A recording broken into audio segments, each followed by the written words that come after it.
Hello BookTube. I'm aware that we are now well into spring, but given that I live in the UK, it hasn't actually started to feel like spring until about now. Even though in my mind spring begins in March, it hasn't felt like spring. We've still very much been in the depths of winter until now.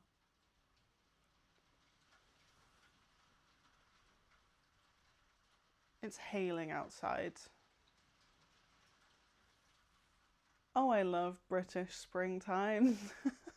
As I've said in the past, set TBRs really don't work for me. I'm very much a mood reader and I'm very fickle and non-committal when it comes to the books that I'm planning to read.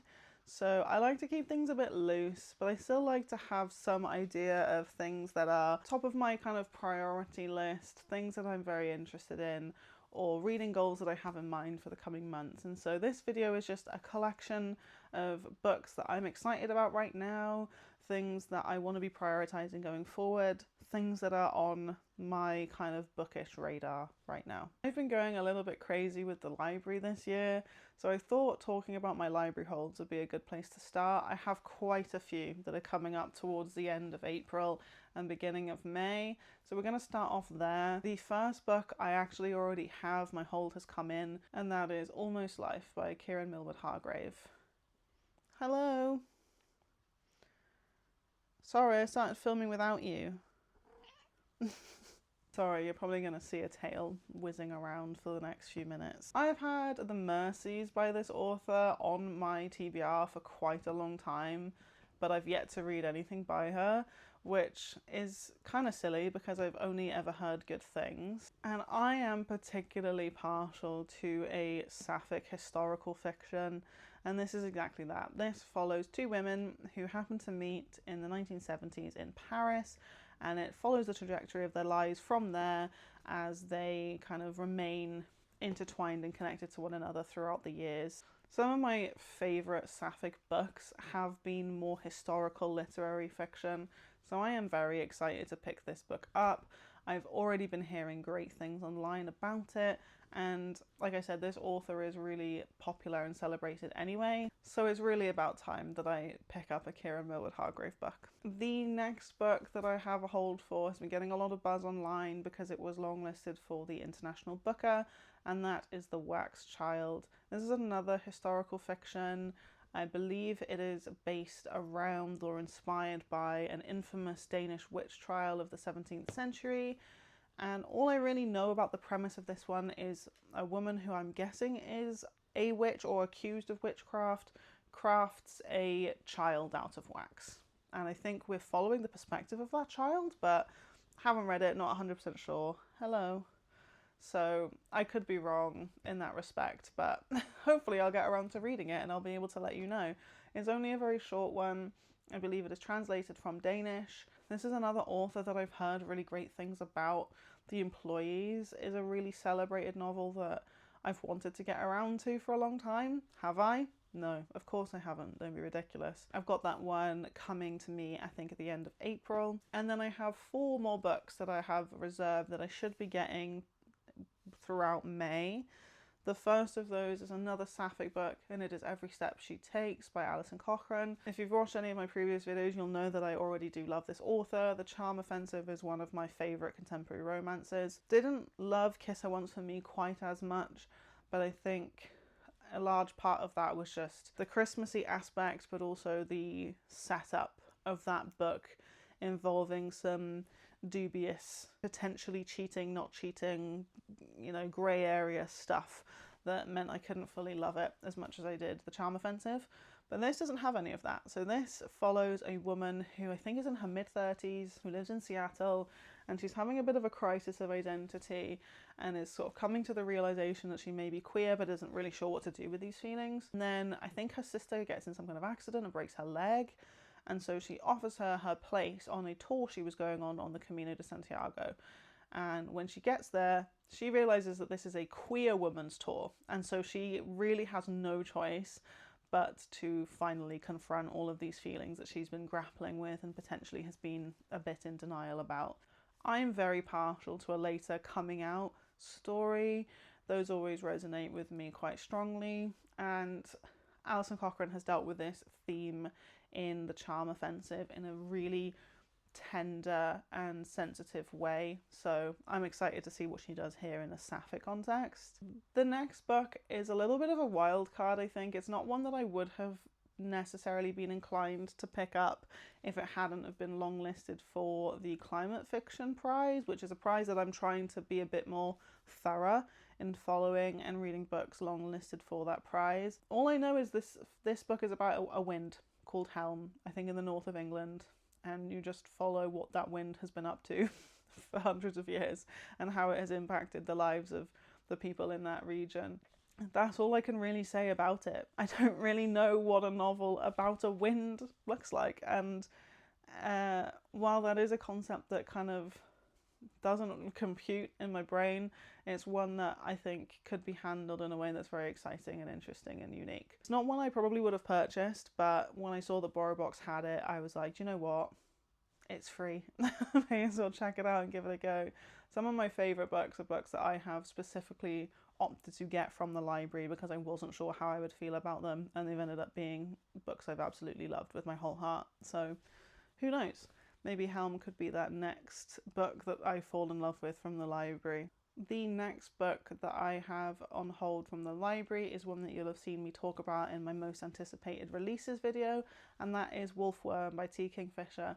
I was really excited to see that BorrowBox had a copy of this so early after release day, but it makes sense. T. Kingfisher's a very popular author. I didn't think I was going to get this one so soon. When I first reserved it, it said I wouldn't be able to get it until November, but I don't know if they've gotten more copies or what, but now I'm able to get it in May, so I'm very, very pleased with that.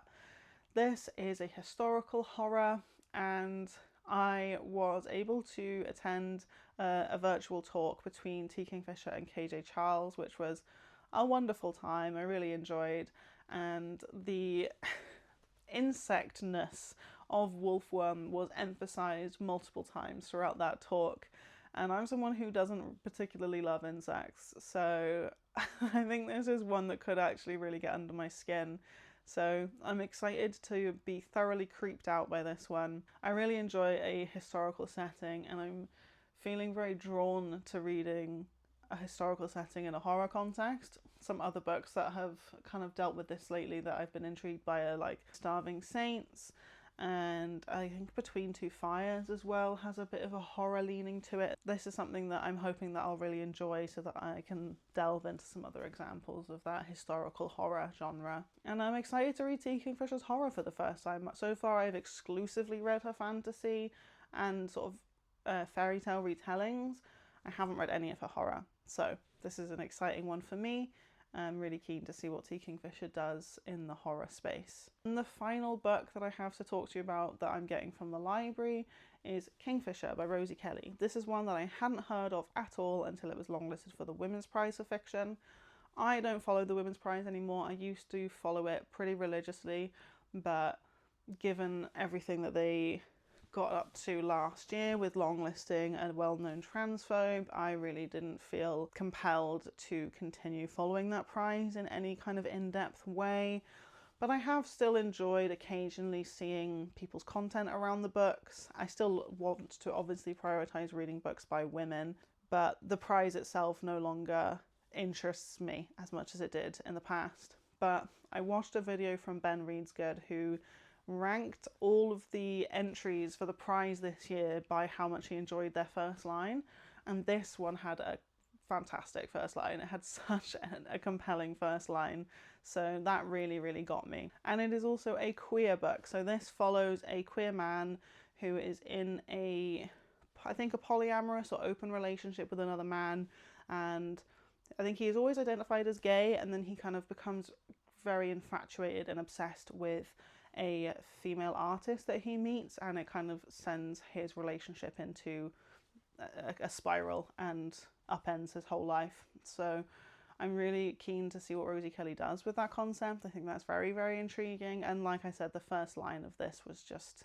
stellar. It was so good, so I'm really excited to pick this one up. Some of the other books that I wanted to highlight in this video are a few more of my highly anticipated 2026 releases.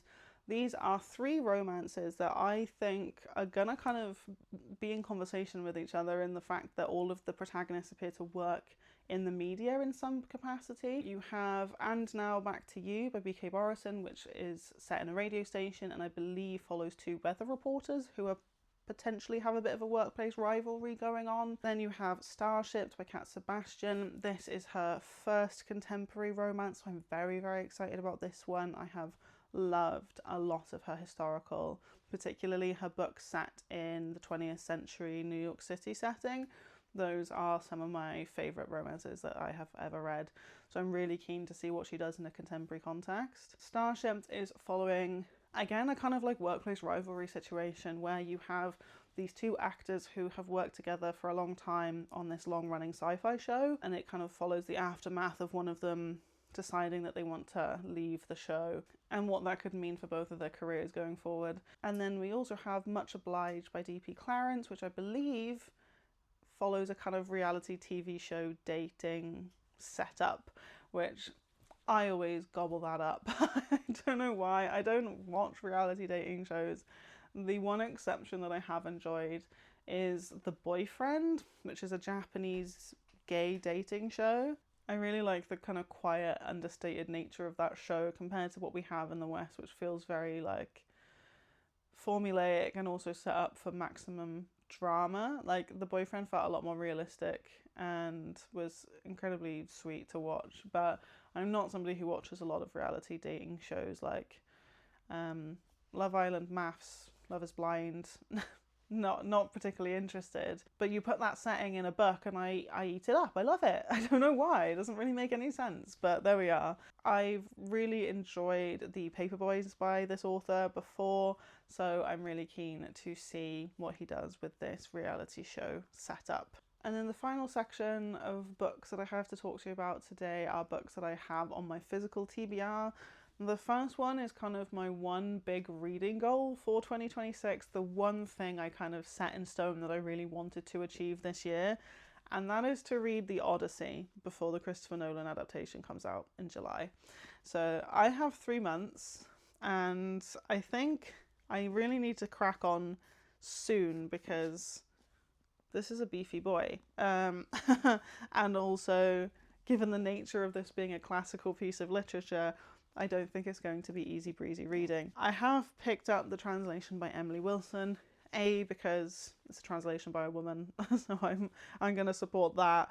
But also I've heard that this adaptation or this translation is a particularly accessible one, so I'm very keen to get to it. But I do think this is going to be one that I'm going to have to gradually savor over time. I don't think I'm going to be able to rush my way through this by any means, because did I mention she's thick? This is the one thing that I knew going into this year that I really wanted to achieve, and I really want to do it before the Christopher Nolan film comes out. I'm deliberately avoiding any information that is out there about the Odyssey film. I don't want to know who's in it. I don't really want to see any trailers. I'm avoiding it like the plague. I don't want to know.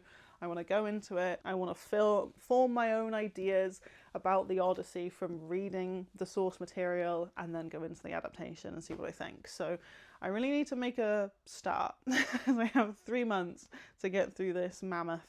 Wish me luck. If any of you have read the Odyssey or are doing the same thing, let me know in the comments if you're planning to read the Odyssey. I would be very keen to know if you are planning to read it or if you have read it and what you thought of it. I have read the Iliad several years ago. I couldn't tell you which translation I've read. I would be open to going back and reading the Emily Wilson translation if I find myself enjoying the way that this is translated. I'm going to put it down now because it's heavy. I'm going to break my arm. The only thing I remember from the Iliad is finding Achilles incredibly annoying. It'll be interesting to see what comes of my second sort of foray into Greek myth, because that's really as far as my knowledge goes on that.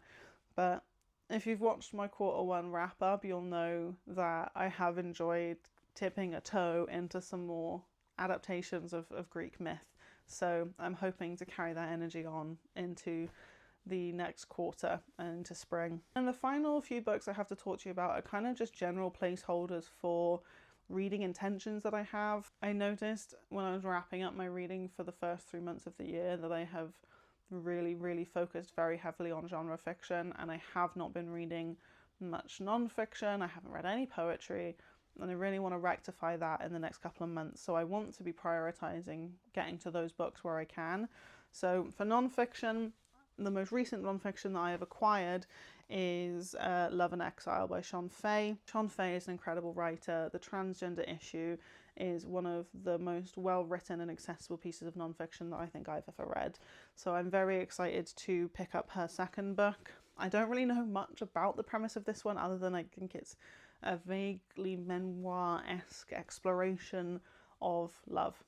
So, and it's not very long, so it should be a nice, accessible, easy to read book, but I imagine it will cover some very hard-hitting themes and will give me a lot to think about, as the transgender issue did previously. So very excited to pick this one up. And then for poetry, I've just grabbed two queer collections that I'm excited to read. The first of those is Soho by Richard Scott, and then I also have Bluff by Danez Smith, who, if you force me to answer, I would say is my favourite poet. I've loved their previous two collections that I read, Don't Call Us Dead and Homie, and I imagine that Bluff will be no different. And then Richard Scott is a poet that I've never read before, but I came across one of his poems online and really enjoyed it, so I picked up the collection and just haven't gotten around to reading it since. So this is one I'd really like to prioritise. And just queer poetry in general, I think, is something that I want to be gravitating more towards this spring. I don't always love poetry, I think that's fair enough to say, but whenever I have loved poetry, I found that it tends to be queer. So I think if I pick up some queer collections by queer poets, then I think I'm more likely to have success in what I'm in enjoying what I'm reading. That's my reasoning for picking that up, nothing else. So there you have it. Those are the kinds of things that are on my mind at the minute, the things that I'm looking forward to reading, the things that I'm hopefully going to be able to prioritise over spring. The one book that I'm setting in stone that I absolutely need to try and read is the Odyssey, but everything else is a little bit fair game. As I've said, I'm such a mood reader, and I don't like to set a very strict TBR because I will not follow it and then I'll be disheartened with myself. So this is just more of a general overview of the things that are on my radar right now, the things that I'm looking forward to reading. Love to know if you've read any of these books, so please let me know in the comments. If there's anything that you're particularly prioritising over spring that you want to get around to reading, again, would love to hear it. Thank you so much for watching. I'll see you again soon in another video, but until then, stay safe and happy reading.